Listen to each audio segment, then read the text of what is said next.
Peacework Guidebook Unpacked. Episode 2, Conflict Escalation and its Levels.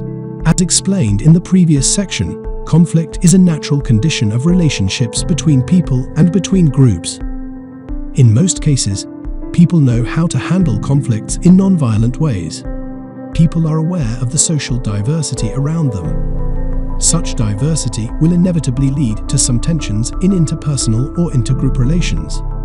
Such a situation is nowadays referred to as a latent conflict.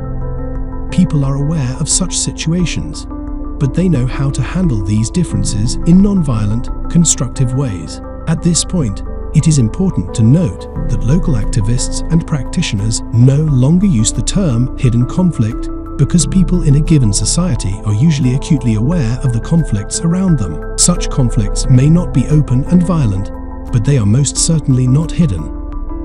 They may seem hidden or be invisible to an outsider, but local activists rightly argue that an outsider's view should not be the dominant perception that guides our thinking about tackling conflicts in a specific local context. Occasionally, all the skills and mechanisms to handle conflict in a constructive way fail.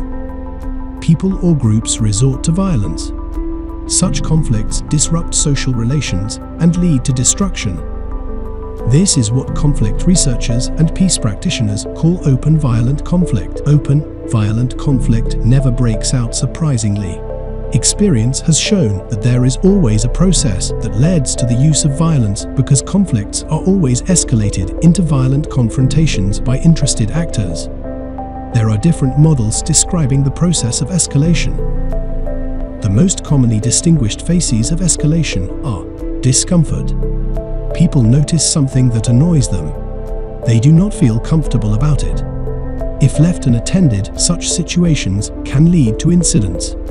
Incident. Some people act, do something. Sharp remarks or behavior that displays and emphasizes discomfort and anger are indicators that point to an issue that needs to be addressed. Misunderstanding. Parties in a conflict about an issue have developed assumptions about each other. Often these assumptions about the other are negative. If unaddressed, such situations raise tension and may lead to a crisis. Tension. Communication among the parties has broken down or is characterized by outbursts of emotion. Relationships have deteriorated and become difficult to manage both by the confronted parties themselves and others in their environment. Crisis. Relationships between the parties are at a breaking point. Parties perceive each other exclusively in a negative way. An us against them attitude shapes communication. If such a situation between parties is left unaddressed, it easily leads to violent confrontation. We will explore more about conflict escalation in the next episode. Thank you for watching.